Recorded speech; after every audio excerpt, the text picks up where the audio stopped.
Estamos hablando del matrimonio infantil en República Dominicana y en Latinoamérica y las diferentes aristas que están haciendo de esto algo que se está normalizando, permitiendo, a pesar de ser una violación, y sobre todo que también contribuye al círculo de la pobreza que tenemos en nuestros países. Josefina Luna, me quedé contigo hablando de la doble moral, de una necesidad eminente que tenemos de empoderar a las niñas de su sexualidad para ir acabando con estos tabúes que las están llevando a que sus madres crean que lo mejor es juntarla con el camionero. Claro, sí. Sin embargo, una sociedad entera y sobre todo la más pensante que se niega a aceptarlo en las escuelas. Sí, así es.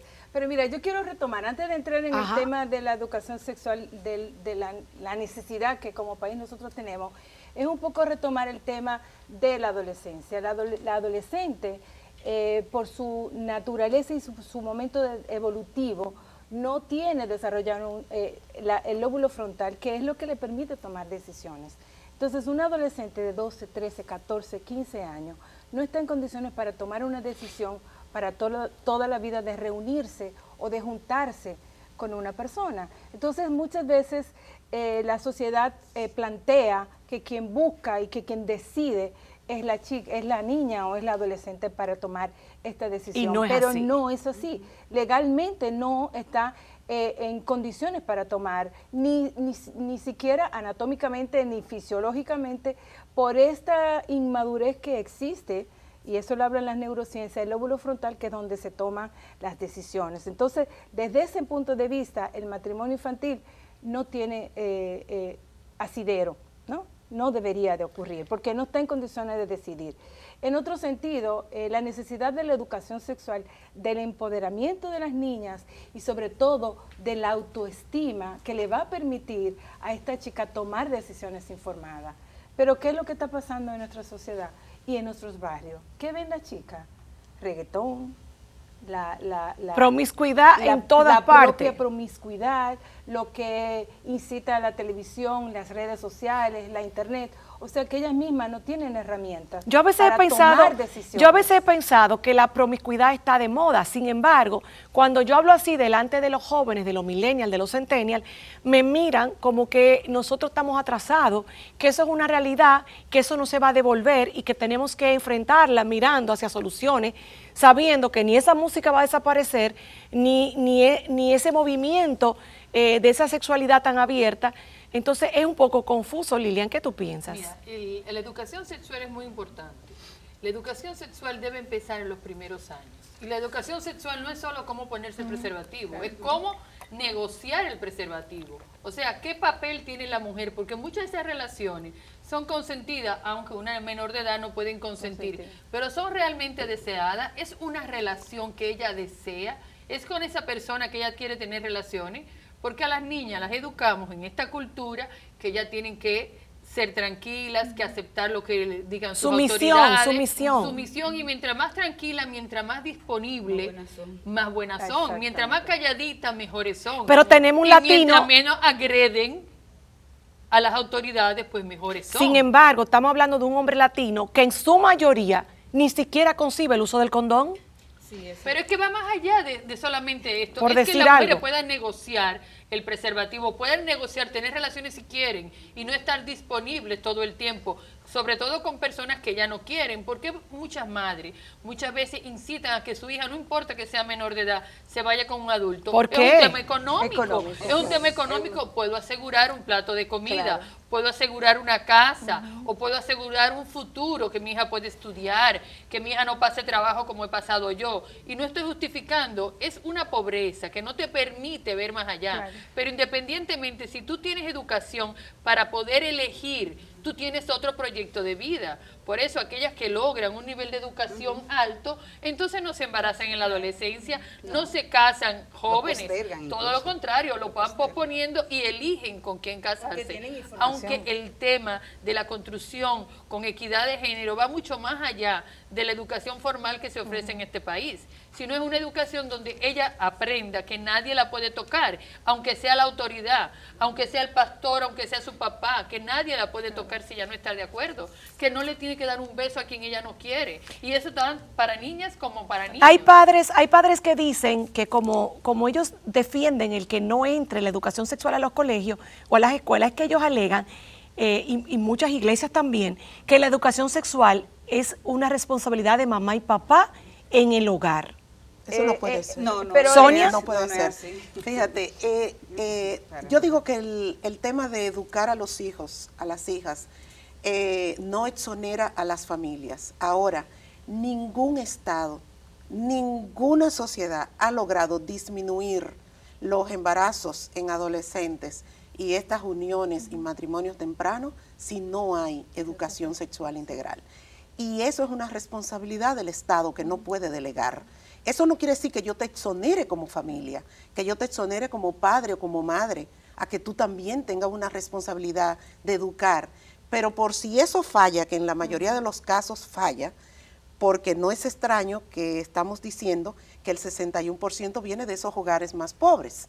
Entonces son familias que no tienen la capacidad, ni los conocimientos, ni la información necesaria para tomar las hacerlo. decisiones. Y es el Estado que tiene que hacerlo. Sin embargo, ahora hay una fuerte oposición de la sociedad y de las distintas iglesias. ¿Por qué las iglesias, que deben estar al tanto de todas las investigaciones que UNICEF, Save the Children, Plan, precisamente el Fondo de Población de las Naciones Unidas, todas estas instituciones que han venido desde fuera a poner su granito de arena, a buscar información, a recopilar? Y sin embargo, las iglesias y las altas y medianas esferas de nuestra sociedad dicen no. ¿Por qué? Sí, mira, en el tema de la educación sexual está muy demostrado que, como están diciendo, como dice Sonia y dice Lilian, cuando los niños y las niñas y adolescentes tienen información de cómo van a disfrutar su sexualidad, incluso se posterga el inicio de las relaciones sexuales. La información te empodera. Exactamente, y eso está demostrado en muchísimos estudios internacionales. Lo otro es que te permite, la educación sexual lo que te va a permitir es tú relacionarte contigo mismo, relacionarte con el otro, tú prever cómo tú vas a disfrutar tu sexualidad. El tema de la iglesia es que la iglesia propone que la educación sexual sea solamente la abstinencia, y realmente no funciona. Lo que los estudios han demostrado, que tú tienes que dar información a los y las adolescentes y a los niños también, de cómo protegerte, cómo cuidarte, pero en aquel momento que decidas tener una relación sexual, cómo tú vas a tener acceso a métodos anticonceptivos, al condón y a la pastilla. Y entonces ahí es que entra el conflicto, el tema de la iglesia, porque cuando hablamos de anticonceptivo, cuando hablamos de preservativo, entonces la familia y la iglesia entiende que estamos autorizando. Y que estamos propiciando que comience más temprano. Es totalmente erróneo, porque los estudios lo han demostrado. Cuando tú empoderas, y Lilian hablaba que hay que hacer educación sexual, desde que los niños tienen 3 años, que comienzan a hacer la primera pregunta, ¿por dónde yo nací? ¿Y por qué yo tengo pene y mi amiguita no tiene? Esas son las primeras preguntas, pero ¿qué es lo que hacen los papás? Que se escandalizan. Y yo lo puedo vivir y te lo puedo plantear en primera persona porque yo he estado dando talleres, charlas, conferencias a papás de niveles profesionales. Y te dicen, ¿y cómo yo le voy a decir a mi hijo por dónde yo nací? ¿Cómo una madre o un padre empodera a sus hijos de la sexualidad si ellos no están empoderados, Lidia? Exactamente. La vida sexual es parte de tu Ese vida, es el es lo claro. más natural.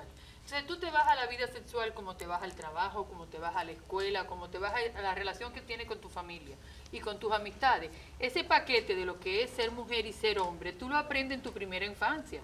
Entonces, si tú aprendiste en esa primera infancia que las mujeres tenemos que estar tranquilitas y aceptar lo que diga él y quédate calladita y cierra bien las piernas, así mismo te vas a la relación sexual, te vas a la relación de pareja sin capacidad de tomar decisiones. No, eso no es así, yo lo quiero así. Tú no te atreves ni siquiera a decidir lo que tú quieres, ni a decirlo, porque tú estás hecha y educada para agradar al otro. Tú no ves como las mujeres estamos atentas solamente a cómo nos vemos y a ver si le gustamos a él, no a cómo yo me siento, a cómo yo disfruto mi relación de pareja. Entonces así mismo nos vamos a la cama. Entonces, ¿cómo tener una educación sexual satisfactoria? Lo primero es educar en la equidad, donde yo como niña tengo derecho a decir todo lo que no me gusta y a pedir todo lo que yo quiero. Y si yo llevo eso mismo a una relación sexual, entonces yo voy a pedir lo que me gusta y por lo tanto tengo mayor posibilidad de disfrutar.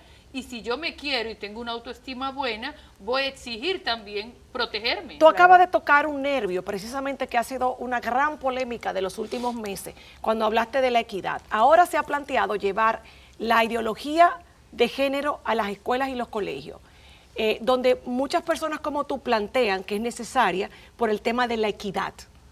Sin embargo, ahí vuelve y entra la sociedad, vuelve y entra la iglesia y dice que esto no es más que para proponer que al final del día una agenda que tiene que ver con que terminemos aceptando el matrimonio gay. Sonia.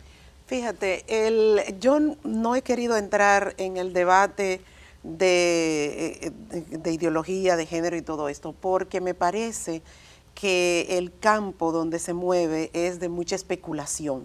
Si aplicas un programa, una política de igualdad de género, de criar, de educar en la igualdad a estos seres humanos, niños y niñas, ellos se van a transformar en X cosa. Si les habla de esa igualdad, eso va a contribuir para que ellos sean tal cosa. No hay todavía un ejemplo de una sociedad, de un país, donde por aplicar una política de género, los niños y las niñas se hayan transformado en otra cosa, sino en seres empoderados, con conocimiento, con suficientes para controlar su sexualidad, para posponer esas relaciones sexuales y esos embarazos. Eso es lo que tenemos probado. Lo otro no hay pruebas. Y no existe. Santa. Y no existe porque es que eso es un término que manipulado. Lastimosamente es un término manipulado, es un término, como decimos nosotras, que viene alado por los moños, porque cuando hablamos de política de género tiene que ver con esa construcción de la identidad, pero con esa construcción de la identidad que tiene el niño, que tiene la niña, y que sobre la base de esa identidad va a dar respuesta, y que esa respuesta está unida a todos los elementos que están con él o con ella. Ahí tiene que estar con el tema del comportamiento, cuáles son las expectativas que se tiene del niño, cuáles son las expectativas que se tiene de la niña. Y para que eso se logre, necesariamente, desde el sistema educativo, tenemos que plantear una verdadera política, y una verdadera política de igualdad. Y cuando hablamos de igualdad, tiene que llevarnos a nosotros, tiene que llevarnos a nosotras, que esa currícula que se diseña desde el Estado como garante de derechos, a través del Ministerio, en este caso de Educación, tiene que ver con eso, con esa diferenciación, y que sobre la base de lo que yo soy, de lo que es Lilia, de lo que es Sonia, de lo que es Josefina, vamos a construir nuestra identidad. Yo tengo que ir a una pausa y voy a dejar una pregunta, especialmente para todas. Yo quiero saber si es cierto las últimas cifras que me llegaron, donde indica que República Dominicana es el país con más alto índice de embarazo en adolescentes de Latinoamérica y el Caribe en este momento. Vamos a la pausa y regresamos. Estamos aquí por nuestras niñas y por ti.